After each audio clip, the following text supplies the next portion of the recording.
December నెల 21న అరుదైన రోజుగా నిలవనుంది. ఆ రోజున సుదీర్ఘమైన రాత్రి ఉండనుంది. పగలు కేవలం 11 గంటల పాటు మాత్రమే ఉండగా రాత్రి దాదాపు 13 గంటల సమయం ఉంటుంది. అయనానంతం వల్ల ఖగోళంలో ఇలా జరుగుతుంటుంది. అయనాంతం ఏర్పడిన రోజున భూమి ఉత్తరార్ధగోళం సూర్యునికి ఎక్కువ దూరం వెళుతుంది. ఆ సమయంలో చంద్రకాంతి భూమిపై చాలా సమయం ఉంటుంది. శీతాకాలంలో ఏర్పడుతున్నందున దీన్ని శీతాకాలపు అయనాంతంగా పిలుస్తుంటారు. దీంతో డిసెంబర్ 21 ఆసక్తి రేపుతోంది. డిసెంబర్ 21వ రోజు అద్భుతం జరగబోతుంది. పగలు సమయం తక్కువగాను రాత్రి సమయం ఎక్కువగాను ఉండబోతుందట. అసలు ఇలా ఎందుకు ఉండబోతుంది, దీని వెనకాల ఉన్న కారణాలేంటి, దీన్ని ఏమని పిలుస్తారు, ఇలాంటి బోలెడు విషయాలు అడిగి తెలుసుకుందాము. ప్రస్తుతం మనం బిర్లా సైన్స్ సెంటర్లో ఉన్నాము. మనతో పాటు డైరెక్టర్ మృత్యుంజయ రెడ్డి గారు ఉన్నారు. మిగతా విషయాలను ఆయన మాటల్లోనే అడిగి తెలుసుకుందాము. Hello sir. సార్, పగలు సమయం తక్కువగాను రాత్రి ఎక్కువగాను ఉండబోతుంది అంటున్నారు. ఎందుకు ఇలా అవుతుందంటారు? భూమి తన చుట్టూ తాను తిరుగుతూ సూర్యుని చుట్టూ కూడా తిరుగుతూ ఉంటుంది. ఈ తిరిగే కార్యక్రమంలో ఏమవుతుందంటే మనకు పగలు రాత్రి ఋతువులు అన్నీ ఏర్పడుతూ ఉంటాయి అన్నమాట. ఈ కార్యక్రమంలో మనకు భూమి ఏమవుతుందంటే తిరుగుతున్నప్పుడు సూర్యుడికి అంత సమాంతరంగా తిరగదు. కొంత ఇంక్లినేషన్ ఉంటుంది. నార్త్ పోల్ సౌత్ పోల్లో కొంత ఇంక్లినేషన్ ఉంటుంది. ఇంక్లినేషన్ ఉండడం వల్ల మనకు ఈ సోల్స్టిస్ అనేది అంటే ఆయనం, ఉత్తరాయణము దక్షిణాయనము అంటాం మామూలుగా మనము. అంటే ఒక పర్టికులర్ రోజున అంటే డిసెంబర్ 21వ తేదీన ఈ సంవత్సరము చాలా తక్కువ డే టైము మన ఇండియా రీజియన్లో, అట్లాగే ఎక్కువ నైట్ టైము ఉండడం జరుగుతుంటుంది. అట్లాగే మిగతా దేశాల్లో కూడా ఇవి మార్పు చెందుతుంటాయి. కొంచెం కొంచెం ఈక్వల్గా అయితే ఎక్కడ ఉండదు, మార్పు వస్తుంది. మనకు అమెరికా, యూరోప్, చైనా మనమంతా కూడా దీన్ని ఎక్స్పీరియన్స్ చేస్తుంటాము. ఈ పగలు అనేది కూడా మిగతా దేశాల్లో ఇంకా తగ్గుతూ వస్తుంది.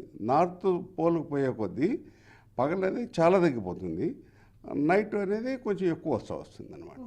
సో మన దగ్గర పగలు ఎంతసేపు ఉండబోతుంది, రాత్రి ఎంతసేపు ఉండబోతుంది సార్? మనకు ఎగ్జాక్ట్గా చెప్పాలంటే 11 గంటల 5 నిమిషాల 30 సెకండ్లు పగలు ఉండబోతుంది. రిమైనింగ్ అంతా కూడా నైట్ అవుతుంది మనకు. ఓకే. సో టైమింగ్స్ వైజ్గా చూసుకుంటే తెల్లవారుజామున అంటే మనకు ఏ టైంకి పగలు స్టార్ట్ అయ్యి ఏ టైంకి మనకు రాత్రి సమయం స్టార్ట్ అవుతుంది? మనకమ్మ పగలు రఫ్గా అంటే మీకు 6:42కు స్టార్ట్ అవుతుంది. ఈవినింగ్ 5:47కు సన్సెట్ అయిపోతుంది. సన్సెట్ అయిపోతుంది అంటే సూర్యాస్తమయం అయిపోతుంది. ఓకే. అంటే దీనికి ఏదైనా పేరు ఉంటుందా? అంటే ఈ రోజుకి ఏదైనా పేరు ఉంటుందా ఇలా ఎక్కువ సమయం రాత్రి ఉండడానికి? అదేమ్మా చెప్పాను కదా, సోల్స్టిస్ అంటారు దీన్ని. అంటే తెలుగులో చెప్పాలంటే మనము మామూలుగా ఉత్తరాయణము దక్షిణాయనం అని కూడా మనం అంటుంటాం. మన పంచాంగంలో కానీ ఇంకో దాన్ని చూశారంటే మీరు దీన్ని బేస్ చేసుకొని మన తిథులు నక్షత్రాలు మన మంచి రోజులు చెడు రోజులు అనేవి చేసుకుంటుంటారు. ఒక రకంగా చెప్పాలంటే మనం మకర సంక్రాంతి యాక్చువల్గా మంచి రోజులు మొదలయ్యాయి అనుకుంటాం ఉత్తరాయణం అని. మన మన భారతం కూడా చూస్తే భీష్ముడు ఉత్తరాయణం అయిన తర్వాతనే చనిపోవాలనే కోరికతో చనిపోయారు. అతను అంతవరకు ఉండిపోయాడు, అంపశయ్య మీద ఉండిపోయాడు. ఆ తర్వాత జరిగేది పుణ్యకాలాలు అంటారు. అందుకే మన హిందూ ధర్మశాస్త్రం కానీ ఇండియన్ సిస్టంలో పెళ్ళిళ్ళు కానీ కార్యక్రమాలు కానీ ఈ 21 తర్వాత మొదలు పెట్టాలనుకుంటారు. మోర్ ప్రిసైజ్లీ అక్టోబర్ మన జనవరిలో సంక్రాంతి తర్వాత చాలా ఎక్కువగా కార్యక్రమాలు చేసుకోవాలనేది మన ఆనవాయితీ మంది. సో మనకు ఎవ్రీ ఇయర్ ఇట్లా 2 సార్లు జరుగుతుంది. 2 సార్లు జరుగుతుంది. ఒకటి ఉత్తరాయణము, ఒకటి దక్షిణాయనము అని మనం మామూలుగా చెప్పుకోవడము. ఈరోజు సోల్స్టిస్ ఆఫ్ వింటర్ అంటాము. అట్లాగే జూన్లో జరిగేది సోల్స్టిస్ ఆఫ్ సమ్మర్ అంటాం అనమాట. ఇదే మీరు ఆస్ట్రేలియా, న్యూజిలాండ్ ఇక్కడ తీసుకున్నారనుకోండి, వాళ్ళకి మనకన్నా రివర్స్ ఉంటుంది. వాళ్ళకి ఇప్పుడు సమ్మర్ ఉంటుంది, వాళ్ళకి ఎక్కువ టైం ఉంటుంది. ఇప్పుడు మనకు ఎప్పుడైతే జూన్లో ఎక్కువ డే వెళ్తూ ఉంటుందో అప్పుడు వాళ్ళకు తక్కువ డే లైట్ ఉంటుంది అనమాట.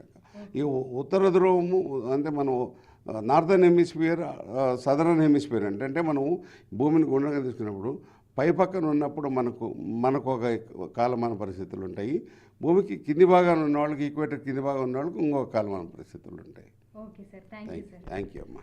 సో డిసెంబర్ 21 రోజు మనకు సుదీర్ఘ రాత్రి సమయం అనేది ఉండబోతుంది.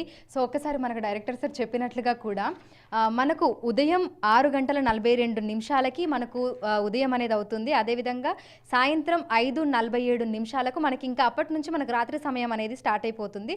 సో మొత్తంగా 11:05:30 మనకు సంవత్సరంలో 2 రోజులు ఈ విధంగా జరుగుతుంది. ఒకటేమో మనకు జూన్లో సుదీర్ఘ పగలు సమయం ఉంటుంది, ఉంటుంది. ఇప్పుడు శీతాకాలంలో మనకు డిసెంబర్లో సుదీర్ఘ రాత్రి సమయం అనేది ఈ 2 సార్లు కూడా మనకు సంవత్సరంలో వచ్చేటువంటి ప్రత్యేక రోజులుగా కూడా మనం చెప్పుకోవచ్చు. వీడియో జర్నలిస్ట్ గౌరవ్తో అంజుమ, బిగ్ టీవీ, హైదరాబాద్.